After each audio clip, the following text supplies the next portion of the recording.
그런데 이제 요즘에 그 맨체스터 유나이티드를 보면 기본적으로 한 의원님이 저번에 얘기했던 부분 중에 아주 중요한 지점을 지적을 해주셨는데 이 선수는 이래서 안 쓸 수가 없고 질라탄은 이래서 써야 되고 이브라이모비치를 안 쓸 수가 없고 루니는 상징이었으니까 처음에 안 쓸 수가 없고 마샬도 비싼 선수니까 또 안 쓰기도 그렇고. 근데 일단 제가 윙어 전형적인 윙어가 좀이라도 있었으면 좋겠다는 얘기를 하는 이유는 빠른 역습이라도 공간을 찾아 들어가는 움직임을 많이 습득한 경험 있는 선수가 필요하다는 얘기입니다. 이 얘기는 이제 질라탄이 압박을 강하게 하나요?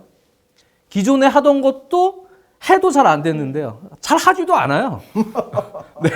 잘 하지도 못합니다. 그러니까 자신이 원했던 리듬대로 경기도 되지 않을 뿐더러 또 뭐 그렇다고 해서 역습을 할 때 전문 윙어들처럼 뭐 잘 빠져들어가지도 못한단 말입니다. 마샬이나 레시포드 이런 선수들이 아직 경험이 부족하고 전문 윙어 출신들이 아니기 때문에 그러다 보니까 여러 가지 자체로 이제 힘들고 뒤에서는 또 빌드업을 하다 보니까 압박이 중하위권 팀들도 세요. 실책이 많이 나오고 그런 축구를 하면 옛날엔 통용이 됐어요. 다 뒤에 내려가 있으니까 팀들이 대부분.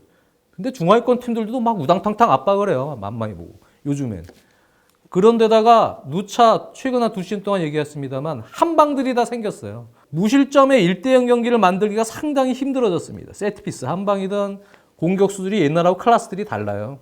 그러니까 기존에 했던 리그 운영을 했던 중하위권 팀들과 경기는 최소한 무실점 경기 운영하에 하나 노려서 안정적인 승리를 따내고 강팀과의 경기는 철저한 분석을 통해서 맞춤형 전술로 들어가서 6점짜리 경기를 해결해서 우승을 따내는 이게 하나도 들어맞질 않습니다. 지금은 하기가 힘든 구조가 돼버렸어요. 그러니까 무언가 본인들도 점유율을 갖고 주도를 해서 가려는 과도 규정 형태로 약간 변화가 되는데 이것도 아니고 저것도 아닌 컨셉이 불분명해진 그런 축구로 지금 가고 있거든요. 네.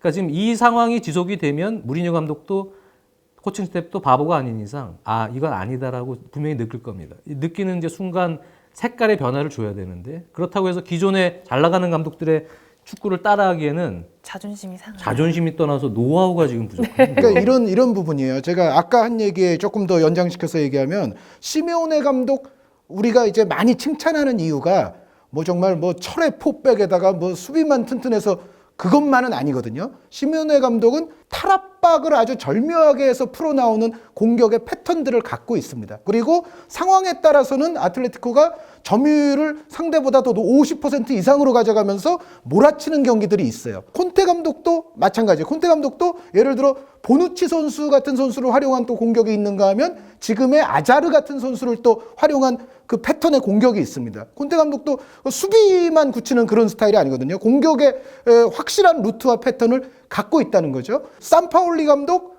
포메이션을 뭐 제가 칠레 클럽 할 때는 7가지 썼다고 얘기했습니다.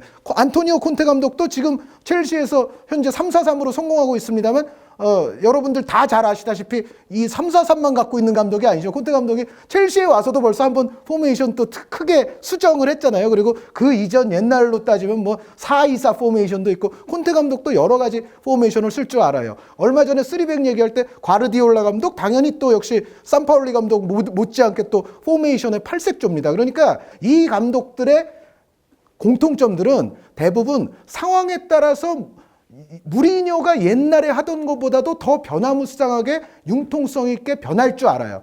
무리뉴 감독은 사실은 이 감독들이 가진 것에 비해서는 융통성이나 다양성 같은 게 확 떨어지면서 아까 말씀드렸던 대로 예전에 그래도 잘하던 어떤 그 반응형도 이제는 제대로 반응하기가 예전보다는 훨씬 더 어려워지는 국면으로 가고 있는 거죠. 두 분께서 굉장히 조심스럽게 말씀을 해주셨지만 무리뉴의 시대는 갔는가에 대한 대답에는 기본적으로 갈 수도 있다. 변화하지 않으면은 곧 갈 것이다라고 정리를 할 수 있을 것 같은데 자, 이 말을 무리뉴 감독이 들으면은 과연 어떻게 반응할지도 궁금한 게 뭐 욕하겠죠. 뭐. 그렇죠. 미디어와의 관계도 자존심 또 상하겠죠. 굉장히 또 유명하잖아요. 그런데 요즘에 보면은 그 독설 자체도 좀 많이 줄어든 것 같아요. 예전에 비해서. 요즘도 저 루크쇼 선수 뭐 미키타리안 선수 요즘도 뭐 난리도 아니에요. 그래도 많이 순해지지 않았어요? 예전보다? 근데 이제 제가 봤을 때는 여태까지는 이제 뭐 최근의 전술 트렌드에 비추어서 뭐 좀 말씀을 드렸습니다만 미디어와의 관계보다도 무리뉴 감독에게 더 중요한 거는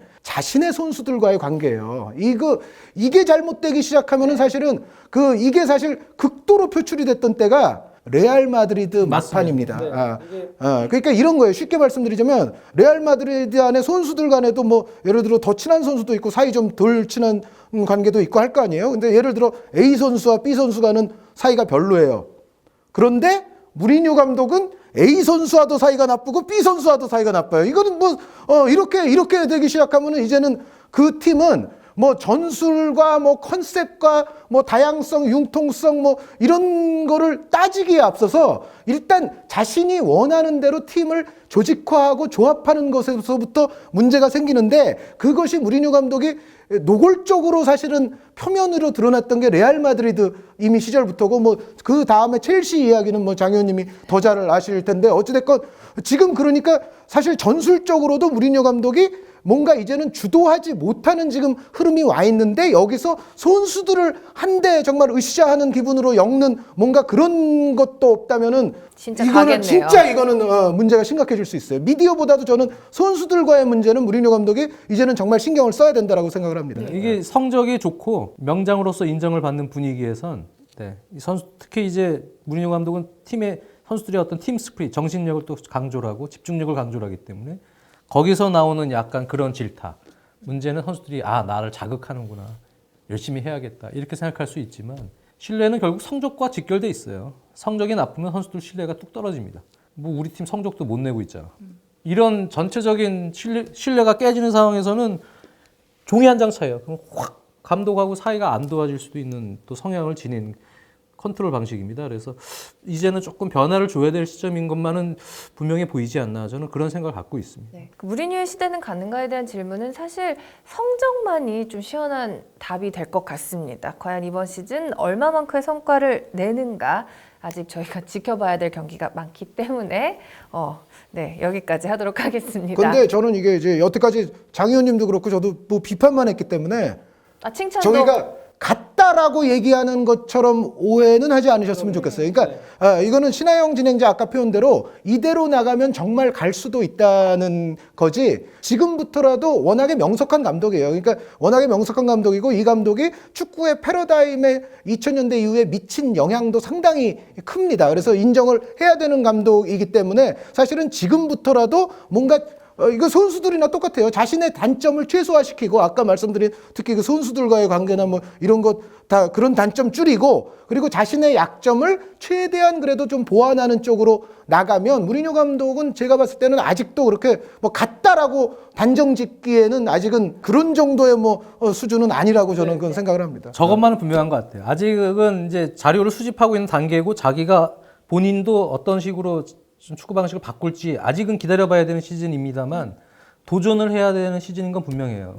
다 마찬가지입니다. 뭐 포체티노든 펩 과르디올라, 산파울리, 뭐 클롭 다 기본적인 토탈 사커의 기반 하에서 거기서 조금 더 속도와 또 효율성을 또 강조하고 체력적인 부분까지 고려한 부분도 여러 가지를 고려해서 진화된 것을 만들기 위해서 노력해서 그거를 해결점을 찾아서 들어가는 감독들입니다. 그 감독들의 공통점이요.